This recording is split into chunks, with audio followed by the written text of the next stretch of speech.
We'll first hear from head coach Greg Carville. He'll give us an opening statement. After he's done, we'll have questions for the student athletes and then questions for Coach. Coach? Yeah, we're excited to be back. This is our third tournament in a row, which is we're here to defend the championship, and that's our mindset. We know we've got a big challenge tomorrow night against a very good Minnesota team, but I think we're playing our best hockey of the year. So we're excited to see what we can do. Thank you, Coach. We'll take questions, student athletes. Bobby and Colin, we'll go right up front here first. Kayla Gregoire, Massachusetts Daily Collegian. With you guys kind of playing so close to UMass, are you kind of excited to have that home environment stepping onto the ice? Yeah, should have a good amount of fans here. I think that brings good energy to the building and our team. But I'm sure they'll have fans too. I mean, everyone's going to be here traveling from wherever. But we're excited to play and being closer to home. I mean, nice short drive, but treating it like any other game, so we're ready to go. Right here. Go ahead. Kyle Grabowski, Daily Hampshire Gazette. Is there something about the way that you guys play that suits well for the postseason with the success that you've had recently? I think we've obviously had some experience in the postseason. I think we just treat it like every other game. Again, like Bobby said, we try to be a hard team. We try to move pucks fast. We just kind of focus on ourselves. We don't really focus on postseason, preseason, in the season. It's all the same game for us. We're just trying to do what's right for us. Rink Live, when you guys scout Minnesota, what do you see in their team, and how much has Garrett Waite been your insider this week on what to expect from the Gophers? He doesn't talk, so Yeah, he hasn't said much. not a word. We just know they're a fast team, skilled, really good defensemen, and they play hard. We're expecting just a really fast game in general, especially with the Big Ten. I feel like it's a very offensive league, so there's an emphasis on playing really hard D all throughout the game, within the neutral zones or our D zone. Next question. Joe. Joe McDonald, Worcester Telegram. Bobby, just how would you describe the culture with this program?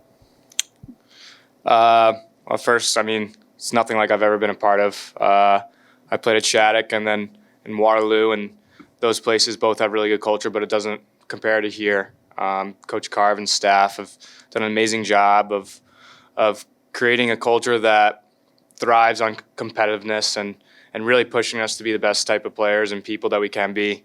And that's by accountability, which comes from the coaches and the leaders and the guys in the locker room that hold everyone accountable to, follow those fine details that really propel our culture forward. But yeah, it's nothing like I've ever been a part of, and it's something I'm super grateful for that Coach Carve has instilled in this program and really turned it around.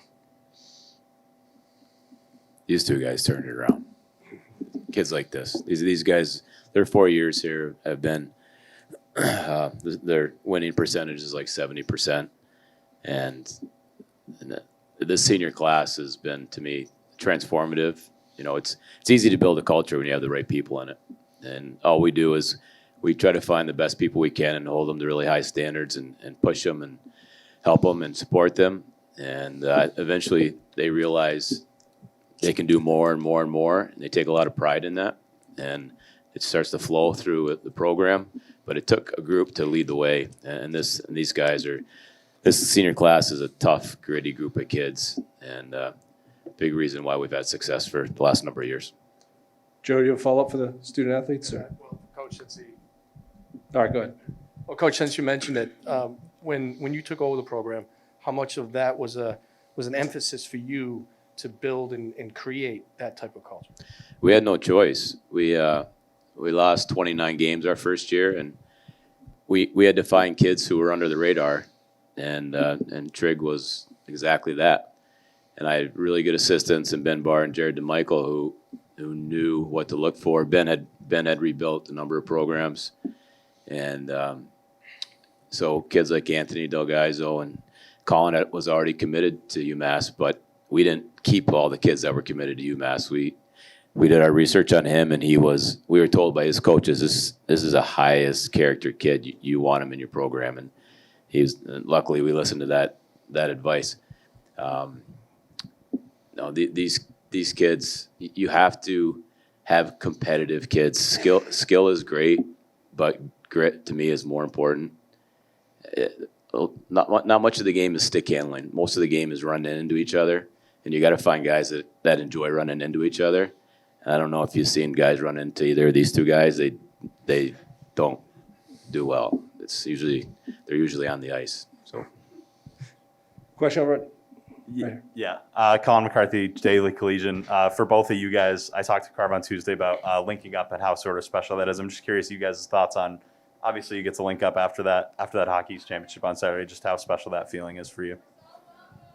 Yeah, I mean, that's a goal. That's the goal for us at the end of the year, is to win your last game on home ice, and that's kind of a tradition we've had, I think, since the year before I got here, when Carvey took over, and that's a special time for us. We all get to be in a link together and kind of look at each other and take a moment just for ourselves on the ice to come together and just be together in that moment. And again, link up. You're a special part in the link in this group, and it takes everyone. So it's really special for us at the end of the year to get together like that.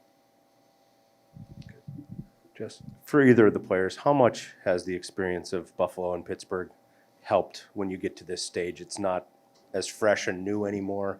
And does it get kind of routine at any point? Yeah, going to Buffalo and Pittsburgh definitely helped the guys that have gone gain experience. I think my freshman year when I went to Buffalo, I was definitely a little nervous and a lot of energy in the wrong ways, I think. And last 2 years and going into this tournament, like, I feel like I've grown and more confident, and just kind of something to be expected. Just treat it as like another game. I'm not really focused on whatever the red carpet or photos or something like that or media. It's just easier to simply just think about the game, and I think having those past 2 Frozen Fours or NCAA tournaments have helped the older guys gain that experience. Good. Right here in the third row, then we'll come right up to you. Hannah Beavis, Daily Hampshire Gazette. For Bobby, speaking of Buffalo, your sister signed with the Buttes very recently, and she's got another big playoff game this weekend. Have you talked to her at all? Obviously, it's going to be the same time as yours tomorrow, but have you talked to her at all, traded advice? Yeah, I remember she hasn't played in a little while, but they offered her a contract, and she told me that she was going to miss some of my games, some important games, especially with Hockey East last weekend. Told her she should do it. I mean, she loves the game. She's a great player, and really proud of her that she's got the opportunity to play again. And as far as advice, I mean, she always is really supportive of me and loving. Nothing more I could ask of her. She literally posts me on her Twitter, her social media, everywhere. But she just tells me to stay in the moment, and she went through it obviously with BC. She never won a national championship there, but she told me to stay in the moment and just enjoy it, because it's the last one I got, so I'm gonna leave it all out there. Question right here up front. Sophie Weller, Daily Collegian. Both UMass and Minnesota are used to playing on a bigger sheet of ice than here. So just how have you been preparing to play on that smaller sheet? I mean, we had practice today, obviously, on the sheet. So I mean, the last weekend was on the smaller sheet as well. Obviously, there's a little more room on our sheet, and I feel like it kind of maybe helps our game a little bit, a little tighter. We can be heavier, kind of get on our opponent a little bit easier on the smaller sheet. Obviously, we talk about those things, but at the end of the day, it's still a hockey game, so we're just going to be ready for whatever comes our way. we used to worry about it a lot more. We used to go practice in a small NHL rink before playing an NHL rink opponent. COVID kind of slapped us in the face, said you don't need to do that. Just go out and play the game. So it's been the case this year. Any other questions for the student athletes before we let them go? All right, gentlemen, thank you very much. Thank you. See you tomorrow.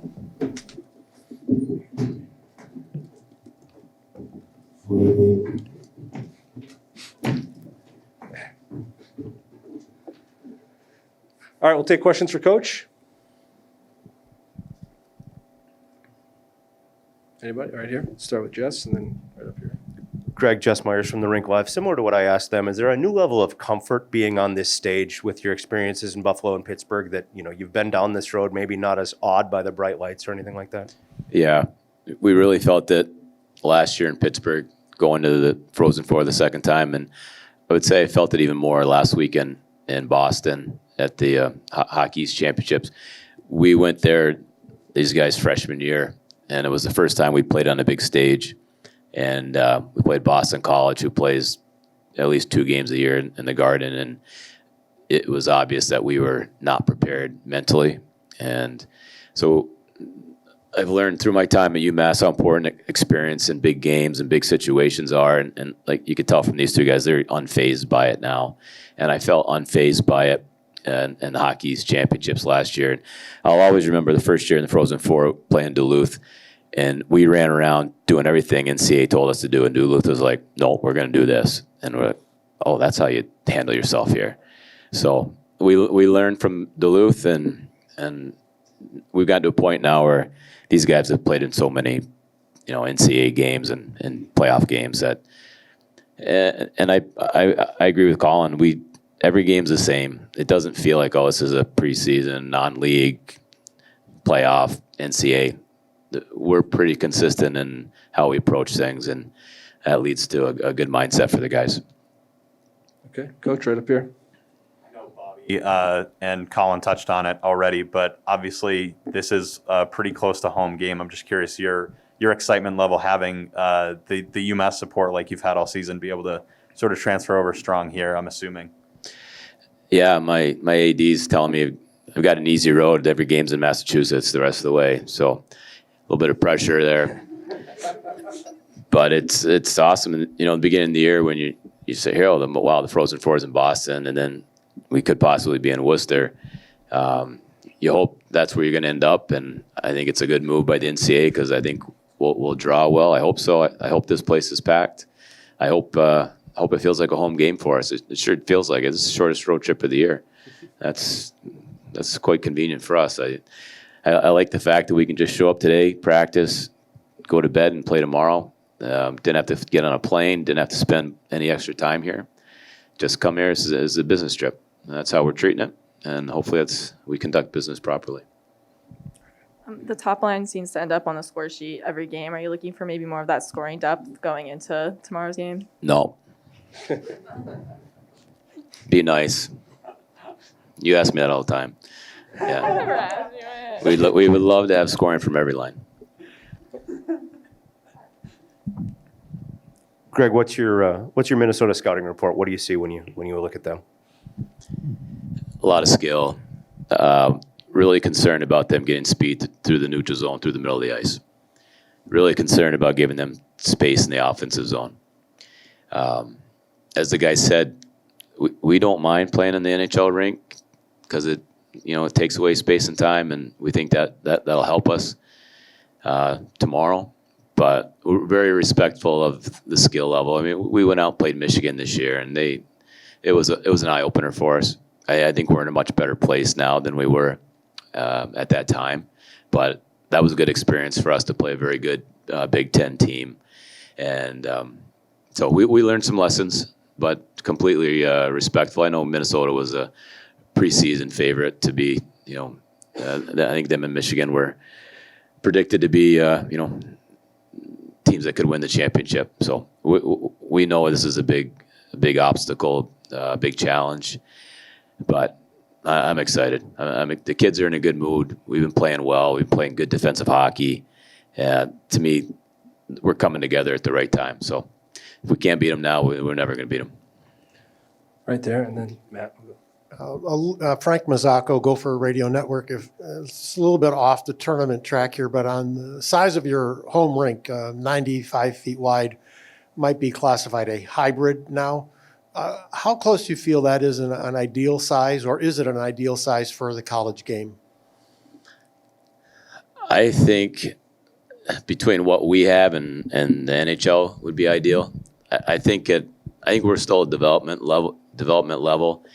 And the kids need to have a little more time with the puck. I know I watched the Michigan-Minnesota game on your guys' sheet, and that's just way too much ice, and it's a completely different game. I'd like to see a little wider than NHL rink, a little deeper corners, because I think kids at this level, they need to hold on to a puck a little bit longer and have a little time to make plays to to develop. You just go out in the game and continually just bumping off of each other, and nobody can make 2 passes in a row. It's not fun to watch. I think you got to have a sheet that allows for physical competition, but a little bit of space. And that's what we sell to recruits when they come. Like, there's more ice here. You're going to have time to see, feel, make plays, have the puck on your stick a little bit longer. It's hard to develop if you don't have any time or space, or you never have the puck on your stick. Greg, when you were starting to construct your program and starting to think about the way you wanted to build your state school in a hockey state, was Minnesota one of those programs you looked at or thought about in terms of the tradition that they have of trying to build UMass into a tradition kind of like one of those programs? No disrespect, but no. Like, I thought more of the East Coast teams, and I didn't really draw a parallel. But I do remember one of my first things ever is sitting in an office with you eating pizza, watching a playoff hockey game. You remember that? And so I don't remember what you asked me that night, but I remember that being one of the first things I did at UMass was do that with you. No, I had my own vision of how I wanted to do things, and it's come to fruition. You know, I wanted to get the university, I wanted the student body to get excited about a team. I wanted the alumni to be excited about the team. I wanted to play in the Boston Garden and have it full of alumni who were really proud to say, I went to UMass, and winning a national championship has done that for our alumni. And it's important this year that we are able to follow it up. We didn't fall off the face of the earth. We put together another good season, and that's the goal. You guys know all the things. We have the highest GPA of any male team on campus. We win a lot of hockey games. Our players are absolutely respected on campus. Weekly get emails from staff and faculty. Your kids are unbelievable. They sit in the front row. They pay attention. It's continuous, and it's the culture of high standards, and kids want that. We all want sometimes the easy way out, but when we're held to high standards, that's what you really want, and it really fuels you, and it really drives you. And you become very proud of and very protective of what you've built, and that's how I feel about our program. I assume that pizza was an important part of that building. Where did we get it from? Do you remember? Athena's. Okay. Frank, again, from Gopher Radio Network. If other than not speaking or not speaking very much at all, what has Garrett Waite meant to your program? I tell you what. When he got on campus, I didn't think he was going to be very much, but I give this kid a ton of credit. He doesn't say anything. He just walks around and smiles. That's all he does. I think he's very happy at UMass. I think he's very happy to play with Bobby Trevino. That makes your life a little bit easier. And Josh Lupina. So those three have played together for 2 years, and they're very, very good college hockey line. Garrett, we've challenged Garrett. He didn't come in very good shape, and it was COVID, and he didn't get to train in the summer with our guys, which most kids get to do before they get to campus. So he wasn't really aware of our standards. And I'll give him credit. His first half of last year, he was up and down the lineup, and then I think Bobby might have asked, "Hey, put me and Waiter together," and they haven't been apart since. I give him a ton of credit. He's not the biggest guy. He goes to the net front. He goes to the dirty areas. He takes a punishment. He's had some crazy injuries this year he's had to play through. But he scores a lot of big goals. And down the stretch, almost every goal we score, he is in front of the goalie's eyes, and that's where he was in the overtime goal on Saturday night. He does the dirty little things, playing with 2 very good hockey players. He's a really good compliment to them. Okay, right here. Ben Myers has received similar recognition in the Big Ten, like Bobby has in hockey. So are you just kind of excited to see that matchup tomorrow night? Nope. I wish he wasn't playing. They could take knives out too. That'd be great. Other questions for Coach? Yep, one more up here. I guess we should mention, and we talk about him every day, so it must get annoying sometimes, but Bobby, today, Walter Brown Award, second time. Just thoughts on on that recognition? Obviously, we talk so much about it; it's hard to say so many things. Well, no, I think it's necessary. I think to earn the awards he's earned, and to earn them all a second time is really outstanding, impressive, unique. He's on a short list now on all those awards. 2-time MVP of the Hockey East, 2-time Walter Brown winner, 2-time first team All Hockey East, MVP of the Frozen Four. His resume. I hope Hobie Baker's got there's 10 excellent hockey players. His resume. I don't know if anyone can match his resume. To win all those awards twice, and probably at the beginning of the year, his was probably on a short list of kids to look for on Hobie Baker. He's exceeded expectations. He's a 4-year player. He came back to. Hobie Baker is a college hockey award. It's a cumulative award. It's an all-around award. He's a humble, respectful, high character kid. He's great in the community. He's great on the campus. To me, he's a Hobie Baker winner because he's excelled in absolutely every area, and he's done it year after year after year. He's played in 2 Frozen Four, 2 national championship games. Like, his resume is unmatched, and he had 48 points. And not to disrespect our team, but if you take him off our team, we are not here today. And I don't know how many other Hobie Baker top 10 guys, their team would be as affected as if they were taken off. No disrespect to anybody. He is so important to our program, our culture, our school, to everything. And so I really, I hope he gets. I hope he earns the award because, Cale won it a couple years ago. Cale was the best hockey player, not even close. Bobby is the entire package, and the Hobie Baker Award to me is an entire package award.